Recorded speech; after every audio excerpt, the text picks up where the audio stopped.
கர்த்தருக்கு ஸ்தோத்திரம். இன்றைய காலை மன்னா. நம்ப முடியவில்லையா? நாளைக்காக கவலைப்படாதிருங்கள். மத்தேயு 6:34. நம் மனது கர்த்தரில் தங்கி தரித்திராதவாறு பிசாசானவன் எப்போதும் அதை திசை திருப்ப முயலுகிறான். ஏவாள் சர்ப்பத்தின் தந்திரத்தினாலே வஞ்சிக்கப்பட்டது போல உங்கள் மனதும் ஏதேனும் ஒரு விதத்தில் கிறிஸ்துவின்பால் உங்களுக்குள்ள உள்ளார்ந்த உண்மையானதும் தூய்மையானதுமான அர்ப்பணிப்பேன் என்று விளக்கப்படுமோவென்று நான் பயந்திருக்கிறேன் என்று 2 கொரிந்தியர் 11:3 வேறொரு ஆங்கில மொழிபெயர்ப்பு கூறுகிறது. கர்த்தரில் நம்பிக்கையாயிருத்தல் என்பது நம் மனது கர்த்தரிலேயே எல்லா உள்ளார்ந்த உண்மையோடும் தூய்மையோடும் தங்கியிருப்பதாகும். ஏவாளின் மனது கெடுக்கப்பட்ட போது அதற்கு மேல் அவளால் தேவனை நம்ப முடியவில்லை. அதற்கு பதிலாக சர்ப்பத்தின் வார்த்தைகளையே அவள் நம்பினாள். நம் மனதை தூய்மையானதாக காத்து கொள்ள வேண்டியது எவ்வளவு இன்றியமையாததாயிருக்கிறது. நமது மனதின் எண்ணங்கள் கெடுக்கப்பட்டு விடுமாயின் அதற்கு பின் நம்மால் தேவனின் நம்பிக்கை வைக்க முடியாது. எனவே நம் மனதை தூய்மையாக காத்துக்கொள்ள நாம் எச்சரிக்கையாயிருப்போமாக.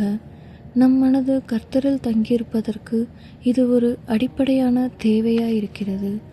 பிரச்சனைகள் எழும் வேளைகளில் பொதுவாக நம் கண்களை நாம் கர்த்தரிடத்திலிருந்து எடுத்து பிரச்சனைகளின் மீது வைத்து விடுகிறோம். இது நமக்கு கவலைகளை கொண்டு வருகிறது. கவலைப்படுதல் என்பது கர்த்தரை நம்புவதற்கு எதிரான ஒன்றாகும்.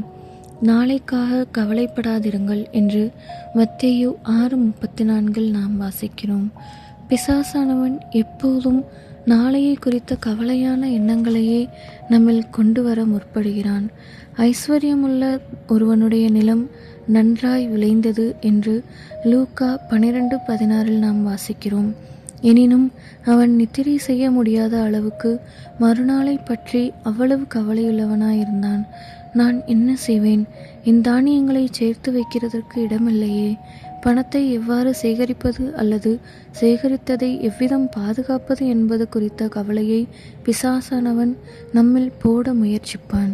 தேவ பிள்ளையே, இப்படிப்பட்ட பிசாசின் தந்திரங்களுக்கு நீ இரையாகாதே. கர்த்தரிடத்தில் உன்னை ஒப்புவித்து அவர் மேல் நம்பிக்கையாயிரு. விரிவாக்கப்பட்ட ஆங்கில மொழிபெயர்ப்பில் ஏசாயா 26:3 இவ்வாறு கூறப்பட்டுள்ளது.